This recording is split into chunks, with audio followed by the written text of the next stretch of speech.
ये जो एमएलए डोडा महराज मलिक जी ने इस किस्म की जो लैंग्वेज यूज़ की है, ये बेसिकली काफ़ी डॉक्टर्स ही नहीं बल्कि एक इंसानी कोई भी इंसान है जो इंसानियत को अंडरस्टैंड और समझने वाला इंसान है, उसको इस बात ने बहुत ही हर्ट किया है। देखें, काम वो बहुत अच्छा कर रहे हैं, कोई भी इंसान दुनिया के अंदर जब अच्छा काम करता है तो हमें खुशी होती है, हम शाना बिशाना उसके साथ खड़े हैं।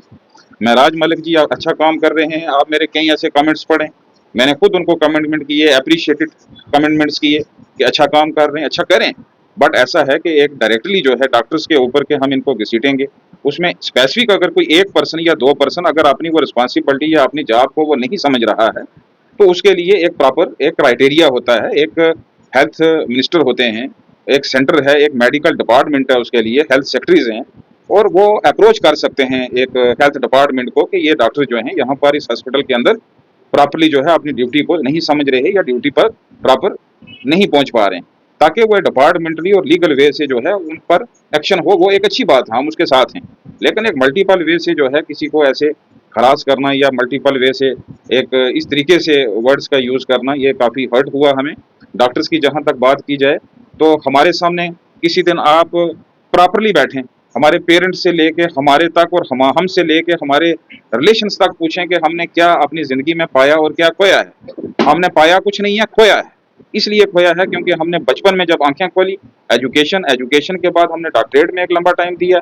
लंबा टाइम देने के बाद जब एक स्टूडेंट की, एक डॉक्टर की एक एक तमन्ना होती है, खुशी होती है कि जब मैं जाऊँगा, एडमिनिस्ट्रेशन जो है और गवर्नमेंट जो है वो अब हमारे लिए जॉब्स का जो है वो एडवर्टाइज़ करेगी, ताकि हमारे जितने भी जो बहन भाई हैं वो उसमें एडजस्ट होंगे, ताकि हम अपने मुल्क के लिए, अपने हिंदुस्तान के लिए, अपने लोगों के लिए शाना बशाना उनके लिए खड़ा होकर काम कर सकें।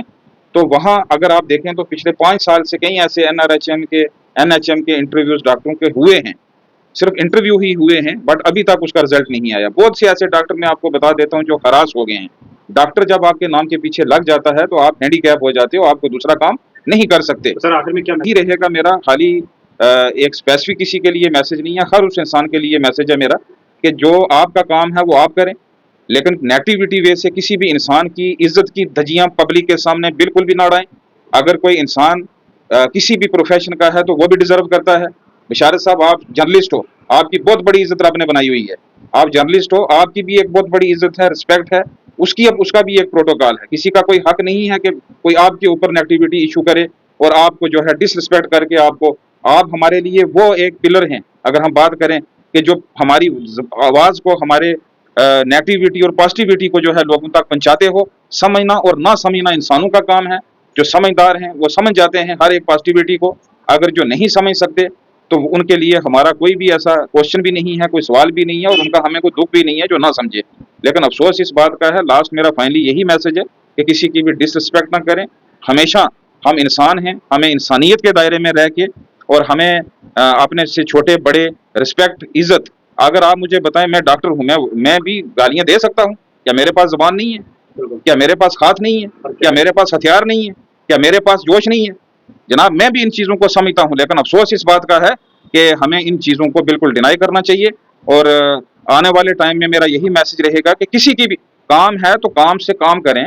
अगर कोई स्पेसिफिक एक पर्सन है, आप उसी को करें, उसी उसी पर एक्शन करवाएं, तरीके से करवाएं। किस तरीके से करवाएं? डिपार्टमेंट को साथ लें, जो आपका काम है आप करें, जो दूसरों का काम है। कोविड देखें, सुबह से शाम तक 24/7। आप मुझे बताएं, पुलिस हो, आर्मी हो, डॉक्टर हो, कोई भी प्रोफेशन है, वो हमेशा जो है अपने लोगों की सपोर्ट और मदद के लिए हमेशा खड़े रहते हैं। जितने भी एडवेंचर्स और जितने भी जो डेंजरस जोन्स में जो डिपार्टमेंट वर्क करते हैं, वो पुलिस, आर्मी और डॉक्टर हैं। आप मुझे बताएं, जबान से तो मैं कुछ भी बोल सकता हूँ, बात करने या बोलने में मुझे कुछ इतनी फोर्स नहीं लगेगी, बट ये है कि हमें उन बातों का चुनाव करना चाहिए जो कि हमारे जो यंगर्स हैं वो भी सुन के उस रिस्पेक्ट को मेंटेन करें।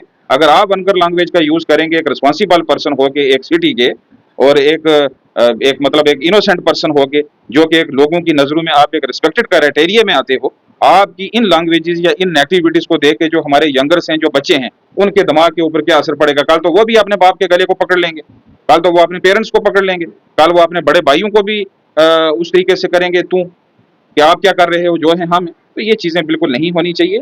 और मैं स्पेशली रिक्वेस्ट करता हूं जो president MLA whole Jammu Kashmir और एडमिनिस्ट्रेशनली हमारे सेंटर से हैं, कि आप जो है एलिगेट करने के बजाय ग्राउंड लेवल पे आके हमसे पूछें कि कितना हमारा स्टाफ और कितनी हमारी फीमेल स्टाफ और कितने डॉक्टर जो हैं वो दर पदर जो हैं वो जलील हो रहे हैं, जिनके पास कोई सर्विस, कोई जॉब नहीं है, कोई पोस्टें नहीं है। अगर कोई जीएनएम है तो वो बेचारी लैब टेक्नीशियन का काम कर रही है। अगर कोई लैब टेक्नीशियन है उसको जॉब नहीं मिल रहा तो वो किसी कंपनी मारुति में या किसी होंडई में या किसी महिंद्रा में काम कर रही है। आप मुझे बताएं, वहां शर्म जब तारो तार होती है तो वो वाला प्रोसीजर जो है वो कहाँ से हम उस चीज को रिटर्न में देंगे उन लोगों को कि जिनके माँ बाप ने इतनी स्ट्रगल्स करके अपने बच्चों को जम्मू और दिल्ली और डिफरेंट मल्टीपल स्टेट्स के अंदर बेच के अपना सब कुछ बेच दिया, उन्होंने दाव पर लगा दिया। आज उनके बच्चे जो हैं वो सेडेटिव ड्रग्स का और मल्टीपल ड्रग्स का यूज कर रहे हैं। हमें उन चीजों को देखना हमारे लिए इंपॉर्टेंट है, ना कि जो चीज चल रही है उसके ऊपर एलिगेट करके उनको भी डिस्ट्रॉय करके पीछे करके तो बाद में आगे जो आने वाला जो प्रोसीजर है उसमें वो क्या करना चाहते हैं।